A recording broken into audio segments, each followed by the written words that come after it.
का ट्रांसक्रिप्शन हो, रेप्लिकेशन हो, सब एस फेज में ही होना चाहिए, बट ऐसा नहीं होता है। देखिए G2 फेज में होता है वो। सो हाय गाइस, आज हम बात करने वाले हैं बहुत इंपॉर्टेंट टॉपिक पर। आज हम बात करेंगे कि नीट के पेपर को कैसे डिकोड करें, कैसे 100 से 200 क्वेश्चन, 200 से 400 क्वेश्चन बना सकते हैं। सबसे पहले हम बात करें, एक क्वेश्चन का एग्जांपल लेते हैं। क्या होता है, फ्रीक्वेंसी ऑफ रिकॉम्बिनेशन जीन जो आपको दिख रहा है स्क्रीन पर, ये क्वेश्चन दिया हुआ है। अब इसमें 4 ऑप्शन हैं आपके पास कि सटन एंड बार्बी ने किया, AH स्टोवेन ने किया, हैंकिंग ने किया and then Thomas and Morgan ने किया। तो इसका आंसर जो है ये है कि रिकॉम्बिनेशन मैप जो है AH स्टोवेन द्वारा दिया गया।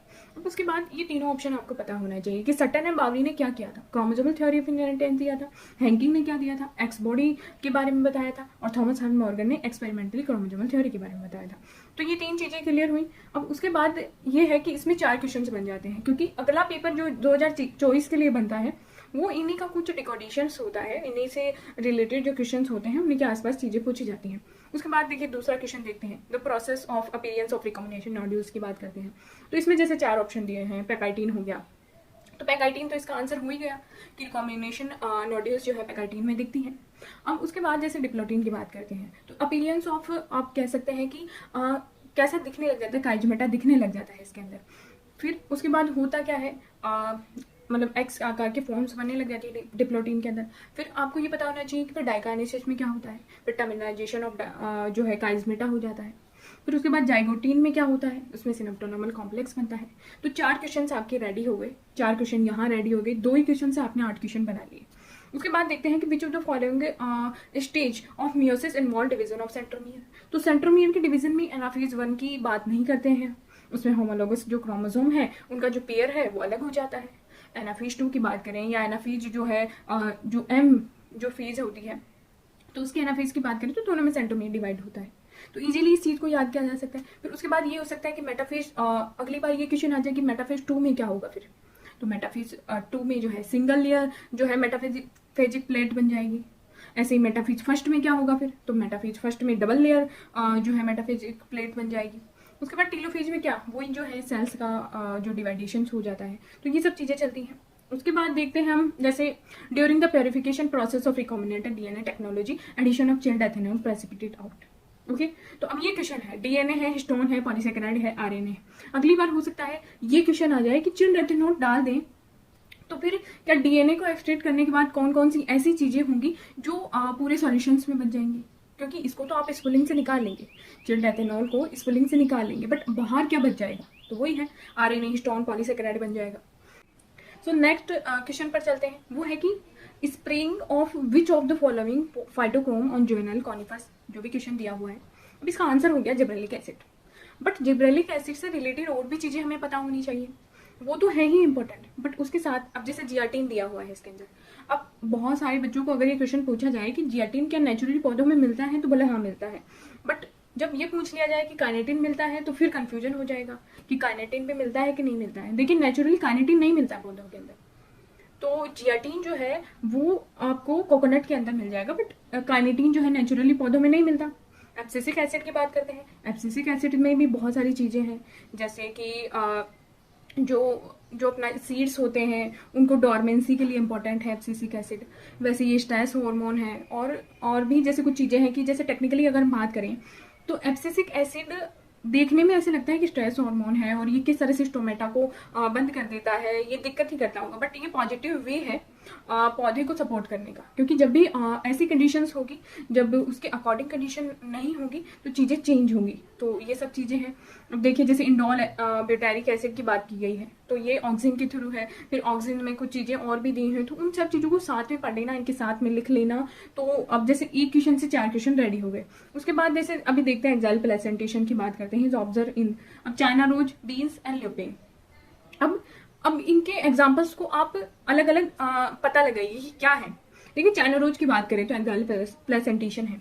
अगर हम बात करें बीन्स एंड ल्यूपिन की, तो एनसीईआरटी ने एग्जैक्टली ल्यूपिन यहाँ नहीं दिया हुआ जहाँ प्लेसेंटेशन समझाया है। आप जब फैमिली में जाएंगे तो वहां पर आप देखेंगे कि कौन सा प्लेसेंटेशन फेबेसी के अंदर है, तो फिर उसके साथ वो जो भी एग्जाम्पल्स अटैच होंगे वो सारे उसी के एग्जाम्पल हो जाएंगे। जैसे मार्जिनल प्रेजेंटेशन उसके अंदर दिया हुआ है ना। तो अब वो जो सारे एग्जाम्पल्स हो गए, जैसे ल्यूपिन हो गया या जैसे सनई वगैरह हो गया, जो भी अरहर की दाल वगैरह, तो सबका जो है इनका एक मार्जिनल प्रेजेंटेशन होता है। जैसा कि पी तो अपन जनरली देखते ही हैं, बट जो दालें वगैरह होती हैं वो हमें एक्सट्रैक्ट फॉर्म में मिलती है, इसलिए इतना पता नहीं चल पाता। बट किसी ने देखा हो तो वो भी एक पूरा एक पोड़ ही मिलेगा आपको, उसके अंदर फिर मार्जिन पर ऐसे चीजें लगी हुई होती हैं, चीजें क्या दालें लगी हुई होती हैं। उसके बाद among the eukaryote replication of DNA take place in. देखिए सबसे पहले आपको सेल डिवीजन में यही पढ़ाया जाएगा कि डीएनए रेप्लिकेशन एस फेज में होता है। अब यहाँ पे चीजें चेंज कैसे होती हैं, आप कैसे अगली बार इस क्वेश्चन को कैसे करेंगे। देखिए हो सकता है कि ये जो है ऑप्शंस को कन्वर्ट कर दिया जाए, मतलब कैसे होगा ये कि डीएनए रेप्लिकेशन होता है कि डीएनए ट्रांसक्रिप्शन होता है, तो वहां पे चीजें चेंज हो जाएंगी। जहां पर अब जैसे अभी स्टेटमेंट वाले क्वेश्चन बढ़ गए हैं तो 4 स्टेटमेंट दे दिए, अब 3 स्टेटमेंट सही है, बट टेक्निकली आपको इतना पता नहीं है कि वो 3 स्टेटमेंट सही है क्या नहीं। तो अगर आपने इन सब चीजों को देखा होगा तो आपने देखा कि DNA transcription in S phase, आपको देखते ही अचानक से ये प्रेशर में ये लगेगा कि हाँ ठीक है एस फेज में ही होना चाहिए, बिल्कुल डीएनए का ट्रांसक्रिप्शन हो रेप्लिकेशन हो सब एस फेज में ही होना चाहिए, बट ऐसा नहीं होता है। देखिए G2 फेज में होता है वो। तो ये टेक्निकली ये चीज समझने की है कि आप इस क्वेश्चन को कन्वर्ट करके कैसे पहुंच सकते हैं नए क्वेश्चन पर। अब देखिए जैसे नेक्स्ट क्वेश्चन पर चलते हैं हम, थोड़ा सा चेंज क्वेश्चन लेते हैं। हाँ देखिए ये जो GPP minus R is equal to NPP, बहुत बार क्वेश्चन आया है ये, और ये टेक्निकली कई तरह से क्वेश्चन पूछा गया है। जैसे कि अब जो ये ऑप्शंस में इन सब चीजों को भी दे दिया जाता है, ये इस बार आर के बारे में पूछा है। जनरली इसमें वैल्यूज पे पूछा जाता है कि जीपीपी ज्यादा होगी कि एनपीपी ज्यादा होगी। ऑब्वियसली जीपीपी ज्यादा होगी कि उसमें जो है रेस्पिरेटरी क्वेश्चन है उसको हटा दिया गया है, रेस्पिरेटरी लॉस है उसको हटा दिया। अब यहाँ पे बात थोड़ा सा समझने की है, बिल्कुल बिल्कुल बात समझने की है कि रेस्पिरेटरी क्वेश्चन क्या है कि रिलीज ऑफ CO2 अपॉन में यूज CO2, ये वहां पे दिया हुआ है जब हम रेस्पिरेशन में प्लांट्स की बात करते हैं। अब इन चारों ऑप्शन को देखिए, रिप्रोडक्टिव एलोकेशंस ये एनसीईआरटी ने अपने इकोलॉजी वाले चैप्टर्स में मिलेगा आपको। जब पिरामिड्स की बात करते हैं तो उसके पास में आपको रिप्रोडक्टिव एलोकेशंस मिलेंगे, बट इतना कुछ समझाया नहीं गया है, बस एक वर्ड लिखा हुआ होगा। फिर फोटोसिंथेटिकली एक्टिव रेडिएशंस क्या होती हैं, तो ये 2 से 10% होती है, ये भी इकोलॉजी में भी दिया हुआ है। इकोलॉजी में 2 से 10% की जब हम बात करते हैं एनर्जी ट्रांसफर कैसे होती है, 10% वाला जो लो है, तो वहीं पर एनसीईआरटी ने ये समझाया कि लाइट कैसे इंपॉर्टेंट है। तो ये चीज हो गई। एंड उसके बाद जैसे आरएनए पॉलीमरेज थर्ड के बारे में हो गया, तो अब आपको ये पता होना चाहिए कि second option precursor of mRNA कौन करेगा, आरएनए भी 2 करेगा। फिर ट्रांसक्रिप्शन ओनली एसएनआरएनए, तो ओनली एसएनआरएनए तो होता ही नहीं है। तो फिर हम जाएंगे फर्स्ट ऑप्शन के साथ कि तीनों चीजें साथ में कहाँ मिलेगी। और उसके बाद जो फोर्थ ऑप्शन है ये भी जैसे याद ना हो तो कंफ्यूजिंग तो है ही ना कि 20S और या फिर 18S या 5.S आरएनए, तो ये सब चीजें कंप्लीट हुई। अब कुछ बात कर लेते हैं केमिस्ट्री की। देखिए क्या लिख रहा होगा, अब इसमें प्रोडक्ट चूज करना है। अब ये क्वेश्चन जितना कॉम्प्लिकेटेड दिख रहा है उतना कॉम्प्लिकेटेड है नहीं, तो इसमें अपन को बताना, अपन को सोचना है कि क्लेमेंशन रिडक्शन है कि नहीं, तो कार्बोनिल से नॉर्मल मिथाइल ग्रुप बन जाएगा। अब बात आती है कि आप इसके जो नीचे वाला है जो एनसीईआरटी है उसको खोलिए, उसके साथ जो भी रिएक्शंस लिखी हुई हैं उन सब चीजों को देखिए, कौन कौन सी रिएक्शन कार्बोनिल्स में दी हुई हैं, कौन कौन से जो है ऐसे कौन कौन से रिएजेंट्स हैं, ऐसी कौन सी आपको कैटेलिस्ट मिलेंगे जो इनको अल्कोहल में कन्वर्ट करते हैं। तो इन सब चीज़ों को रिकॉर्ड करना है, जैसे LiLH4 हो गया या NaBH4 हो गया, तो इन सब चीज़ों को ध्यान रखना। अब जैसे देखते हैं हम, ओके सो ये कॉक वाला अपन जो क्वेश्चन लेते हैं, कॉक, डायमंड, फुलरीन, ग्रेफाइट वगैरह, तो इसमें जो है आप एनसीईआरटी खोलिए, फिर उन सब चीज़ों को रिवाइज कीजिए, ध्यान रखिए, इसी के साथ लिख लीजिए उनको। आप एक प्रिंट निकलवा लीजिए, अगर आपके पास पेपर नहीं है तो इसी के साथ उसको लिख लीजिए। तो ये ऐसे आप केमिस्ट्री में भी कर सकते हैं। उसके बाद 1-2 चीज़ें हैं फिजिक्स में बात कर लेते हैं। जैसे फिजिक्स में कैसे हो सकता है ये, अब जैसे कोई क्वेश्चन लेते हैं हम, हाँ ओके सो इस बार अगर स्टेटमेंट वाले क्वेश्चन की बात करें, अब photovoltaic devices can convert optical radiation into electricity. Okay so अब आप जाइए सेमीकंडक्टर खोलिए, फिर उसमें ये देखिए कि क्या ये करती हैं, बिल्कुल करती हैं। कैसे इसका जो है आपको डायग्राम दिखेगा, एलईडी, फिर उसके साथ एलईडी पढ़ लीजिए, फिर उसके साथ जेनर डायोड पढ़ लीजिए, फिर ये देखिए कि कौन सा रिवर्स बायस में करता है, कौन सा जो है फॉरवर्ड बायस में करता है। तो इन सब चीज़ों को पढ़िए। जैसे जेनर डायोड की बात करें तो रिवर्स बायस में करता है, एलईडी फॉरवर्ड बायस में काम करती है, ठीक है। और जैसे जो सोलर पैनल्स होते हैं वो अनबायस होते हैं, तो ऐसा कर सकते हैं आप। उसके बाद देखिए, बट करना पड़ेगा, देखिए बिल्कुल करना पड़ेगा आपको। और जैसे देखिए, हाँ ओके, तो ये क्रिटिकल एंगल की बात आई, तो अब यहाँ पे क्रिटिकल एंगल के साथ क्या हो जाएगा, हमारा जो ब्रिवेस्टर एंगल है उसको भी आप याद कीजिए कि साइन थीटा के साथ उसका इन्वर्स रिलेशन है कि डायरेक्ट रिलेशन है। तो ऑब्वियसली जो है म्यू का इन्वर्स रिलेशन है, फिर ब्रिवेस्टर एंगल्स जो होते हैं उसके अंदर जो है साइन थीटा का डायरेक्ट रिलेशन है।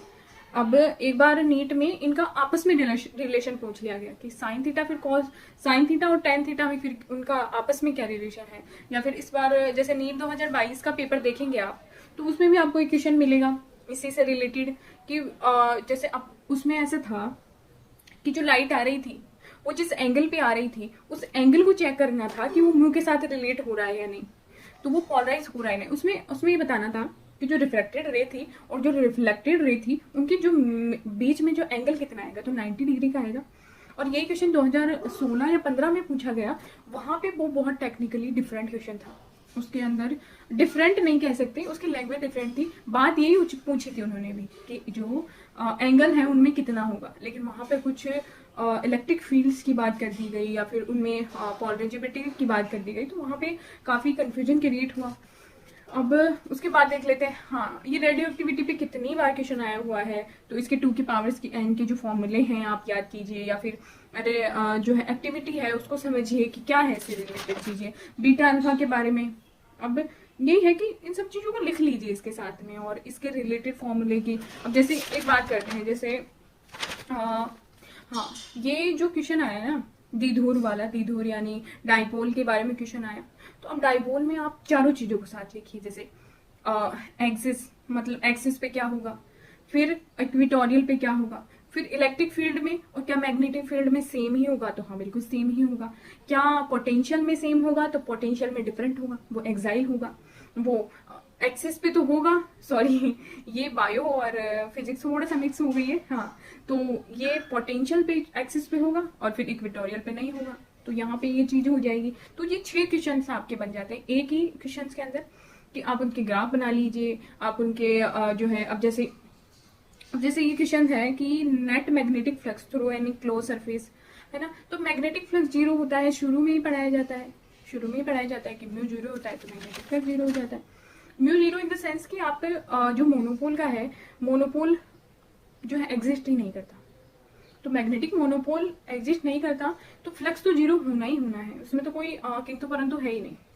और जैसे डाइपोल भी रख देते हैं कभी कभी बंद फ्लक्स के अंदर, मतलब बंद जो पूरा जो स्फीयर होता है उसके अंदर डाइपोल भी रख दिया, तो वहां पे फिर वो लाइंस होती है वो 0 हो जाती है। तो आई थिंक आप इसका जो है इस पूरे वीडियो का जो है मतलब समझेंगे और अपने जो है नीट 2023 के जो पेपर है उसको डिकोड करेंगे, ताकि नीट 2024 में आपको इससे बहुत फायदा मिले। तो आई थिंक आप यही चीजें जैसे 2021 का पेपर है, 22 का पेपर है, उसके साथ भी कर सकते हैं। तो कैसे 200 से 400 क्वेश्चन या 800 क्वेश्चन आप बना सकते हैं बहुत इजीली, और ये चीजें याद भी ज्यादा रहती हैं क्योंकि आपको एक झलक इनको देखना है और रिवाइज करना है, तो वेरी इजीली आई थिंक आप समझेंगे इस चीज को। और वीडियो को लाइक कीजिए, चैनल को सब्सक्राइब कीजिए, और अगर आपकी कोई राय है तो कमेंट सेक्शन में डाल सकते हैं। Thank you so much.